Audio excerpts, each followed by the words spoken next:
Hello, Elaine. I hope all is well. Here's some long overdue feedback for you, and feel free to resubmit anything. I think I answered a lot of my questions. I think some of your submissions were incomplete. For example, 3.2, which is the milestone. But then when I went to another submission, well, here we go. I went to this. Your milestone submission looks great, looks complete. I downloaded it, and when I open it up, I get this. This probably should have been submitted for 3.3.2. There may be some parts of it. I'm most interested in seeing your coded sitemap. And I see you have the branching diagram. Okay, now is it clear to you that this is a folder in which you have images, and from this folder, images are placed on these various pages? This is both a sitemap and a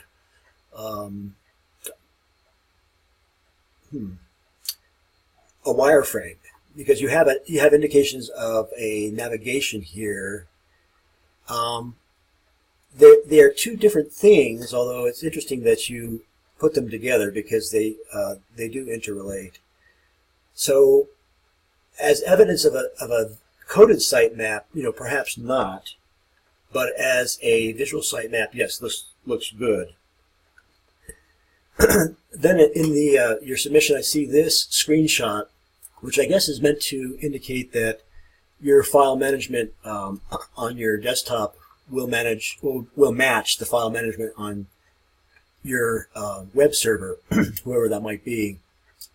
I see a folder for images for websites, but I don't see anything that would indicate a folder for HTML, or a folder or a sort of encompassing folder that would be the root of your site, which would be,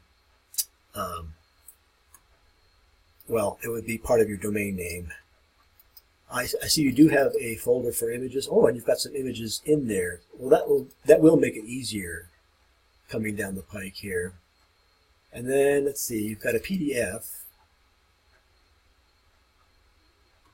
which I guess is of screenshots of what you've been going through. Now, you're viewing GeoCities default index.html. They had to put something there on your website. So when you signed up to GeoCities, they put this HTML there, and you want to replace it with your own HTML. I hope that's clear. But what you have given me is the HTML for GeoCities by default they place on your page. Now I'm wondering if did you set up an account with GeoCities? Do you have a domain name, a user ID, and a password? Are you able to upload to GeoCities? Elaine, actually this is good. Now I understand what you're doing.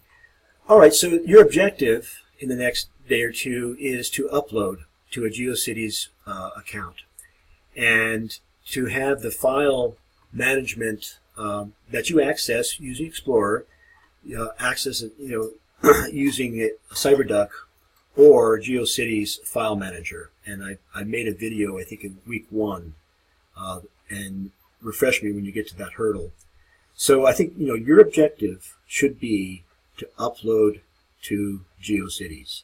I would focus on that in the next coming days, and that's a big hurdle. You'll be halfway through the course, but it really is essential to be able to upload properly. Unless I'm missing something, if there's a URL that I should be looking at from an earlier page, let me know. Elaine, this was refreshing to read, and you briefly, but I think succinctly, addressed each of the discussion prompts. I particularly like the idea of sampling, and yeah, I don't think any student has offered that as a way of researching a market, but it seems so obvious, and it's because of your experience, I think, in a specialty market. So it's great that you bring that in to it, and also that there's something about the level of honesty that would give the whole effort. That it wasn't purely profit driven. That the restaurant would be proud of their product, proud enough to have it sampled and tested. So I really enjoyed reading that. Just be aware of other kinds of more, say, technological research tools such as Nielsen, Google Analytics, and or even things that are accessible to all of us, like the U.S. Census. Good going. Let me know if I can help you upload or if I'm missing that.